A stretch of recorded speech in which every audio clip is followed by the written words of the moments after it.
ሰላም ሰላም እንዴት ናችሁ? ውድ የካፉ አካዳሚ ቻናል ቤተሰቦች፣ ይህ የካፉ አካዳሚ ቻናል የኦንላይን ትምህርት ቤት በመሆን እያገለገለ ይገኛል።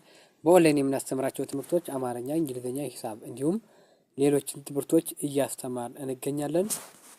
በኦንላይን መማር ለምትፈልጉ ከዚህ ባስቀመጥኩላችሁ ስልክ በኢሞ በቴሌግራም እንዲሁም በዋትስአፕ መደወል ትችላላችሁ ማለት ነው።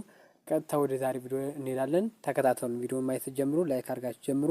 እንዲሁም ለቻናሉ አዲስ ከሆናችሁ ሳብስክራይብ አድርጉ። ቀጥታ ወደ ቪዲዮአችን። እሺ የቪዲዮ ዓላማ በአጭር ቀን ውስጥ ወይም በ30 ቀን ውስጥ በአንድ ወር ውስጥ እንግሊዝኛን አቀላጥፎ መናገር መቻል ነው። ቪዲዮውን ከመጀመሪያ እስከ መጨረሻ እንድታዩት እመክራችኋለሁ። በቀላሉ እንግሊዝኛን ማውራት ለምትፈልጉ መልመድ ለምትፈልጉ ሰዎች ይህን ቪዲዮ ከመጀመሪያው እስከ መጨረሻው በስርዓት ተከታተሉት። እሺ አንድ ባንድ ቪዲዮ እንየው እስኪ። እሺ በዚህ ጋር እንግሊዝኛ የተጻፈበት ነው። በዚህ ደግሞ እንዴት እንደሚነበብ ነው። ከዛ ይሄ ደግሞ ፍቺው ነው። ፍቺው እሺ እንይ እስኪ። ለምሳሌ ይህ ፋዘር ነው ሲነበብ ፋዘር፣ ፋዘር ሲነበብ ፋዘር ብለን እናነባዋለን። ፋዘር። እሺ አማርኛውም ከዚህ ጋር ፋዘር እንዴት እንደሚነበብ ነው። ፋዘር ብለን እናነባዋለን። ፋዘር ማለት እንግዲህ እሺ ትርጉሙ አባት ነው። አባት። ፋዘር ማለት አባት የሚል ትርጉም አለው ማለት ነው። ፋዘር ማለት አባት የሚል ትርጉም አለው ማለት ነው። እሺ ፋዘርን በዚህ መልኩ ከአጣጣፉ እንዴት እንደሚነበብ እሺ ከዛ እስከ ትርጉሙ በዚህ መልኩ ካየን ቀጥሎ ያለውን ደግሞ እንይ። ይሄ ደግሞ ማዘር ይላል ማለት ማዘር፣ ማዘር። እሺ ማዘር ሲነበብ ያው ማዘር በአማርኛው እንዴት እንደሚነበብ ነው። ይሄ ማዘር ብለን እናነባዋለን። ማዘር ማለት ደግሞ ትርጉሙ ምን ነው ስንል እናት ማለት ነው። ማዘር ማለት እናት ማለት ነው። እናት። እሺ ማዘር ማለት እናት ማለት ነው። እሺ እናት። ማዘር ማለት እናት ከሆን እሺ ቀጥሎ ያለውን ደግሞ እንይ። እሺ ይሄ ደግሞ ብራዘር ተብሎ ይነበባል። ብራዘር፣ ብራዘር። እሺ ብራዘር። እሺ ብሮዘር። እሺ እዚህ ብራዘር ተብሎ ይነበባል።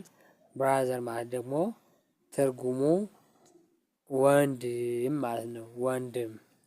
እሺ ብራዘር ማለት ብራዘር ወንድም ማለት የሚል ትርጉም አለው ማለት ነው። ብራዘር ማለት ወንድም ማለት ሲሆን ቀጥሎ ያለው ደግሞ ይሄ ሲስተር ነው። ሲስተር፣ ሲስተር ማለት ደግሞ እሺ ይኸው ሲነበብ ሲስተር ብለን እናነባለን። እሺ ሲስተር ማለት እህት ማለት ነው። እህት።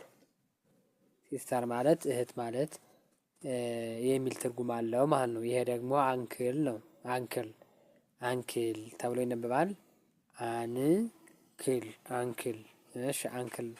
አዚህም አንክል፣ አንክል የሚለው ደግሞ ትርጉሙ ደግሞ አጎት ማለት ነው። አጎት። አንክል ማለት አጎት ማለት ነው።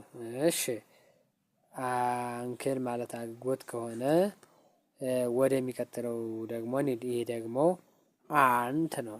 አንት፣ አንት ማለት ደግሞ እሺ ይሄም አንት እንግሊዘኛው እንዴት እንደሚነበብ ነው እንዲቀላችሁ ነው። እሺ አንት ማለት አክስት ማለት ነው። አክስት፣ አክስት ነው አንት ማለት። እሺ አንት ማለት አክስት ሲሆን እሺ ይሄ የሚቀጥለው ደግሞ ግራንድ ፋዘር፣ ግራንድ ፋዘር ብለን አንባይ። ግራንድ ፋዘር፣ ግራንድ ፋዘር። እሺ ግራንድ ፋዘር ብለን እናነባዋለን። ይሄም ግራንድ ፋዘር ነው። ግራንድ ፋዘር፣ ግራንድ ፋዘር። እሺ ግራንድ ፋዘር ማለት ትርጉሙ የወንድ አያት፣ አያታችን ሆኖ ወንዱ ማለት ነው። እሺ የወንዱ አያታችን ግራንድ ፋዘር ብለን እንጠራዋለን። ግራንድ ፋዘር፣ ፋዘር፣ ግራንድ ፋዘር ማለት የወንዱ አያት ማለት ነው። እሺ ይሄ ደግሞ ግራንድ ማዘር እንላለን። ግራንድ ማዘር። እሺ ግራንድ ማዘር ማለት ደግሞ እሺ ግራንድ ማዘር ማለት የሴት አያት ነው። የሴት አያታችን ደግሞ ምን ትባላለች? ግራንድ ማዘር። ግራንድ ማዘር የሴቷ አያታችን ናት ማለት ነው። ግራንድ ማዘር ማለት የሴት አያታችን ግራንድ ማዘር እንላለን ማለት ነው። እሺ ይሄ ደግሞ ኒስ ተብሎ ይነበባል። ኒስ የኒስ ብለን እናነባለን። ኒስ ማለት ደግሞ የወንድም ወይም የእህታችን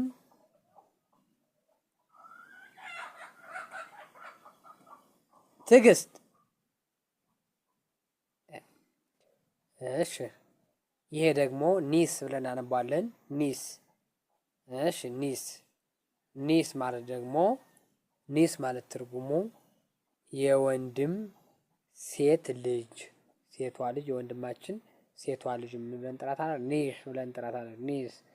ኒስ እሺ የወንድም ወይም የሴቷ የእህታችንም ሴቷን ልጅም ኒስ ብለን መጥራት እንችላለን። ኒስ የወንድም ወይም የእህታችን ሴቷ ልጅን ኒስ ብለን መጥራት እንችላለን ማለት ነው።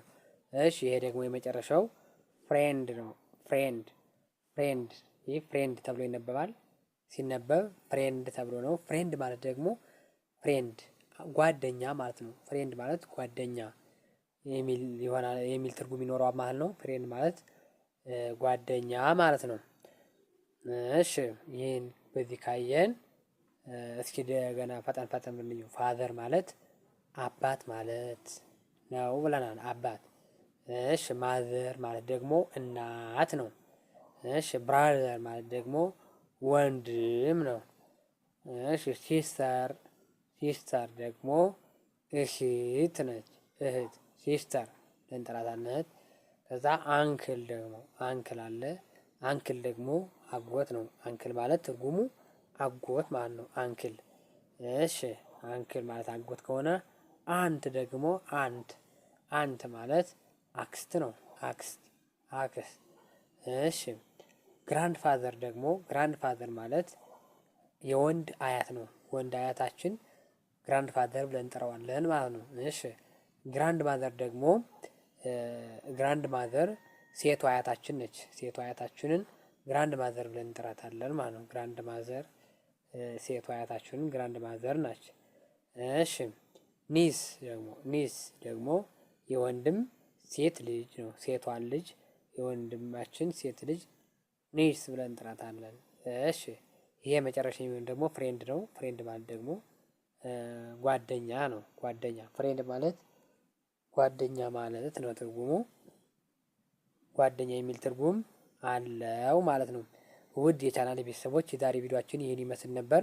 በኦንላይን የምናስተምራቸው ትምህርቶች አማርኛ፣ እንግሊዝኛ፣ ሂሳብ እንዲሁም ሌሎችን ትምህርቶች እያስተማርን እንገኛለን። በኦንላይን መማር ለምትፈልጉ ከዚህ ባስቀመጥኩላችሁ ስልክ በኢሞ፣ በቴሌግራም እንዲሁም በዋትሳፕ መደወል ትችላላችሁ። በቀጣይ በአዲስ ቪዲዮ እስክንገናኝ ድረስ መልካም ጊዜ ይሁንላችሁ። ሰላም ሁኑ።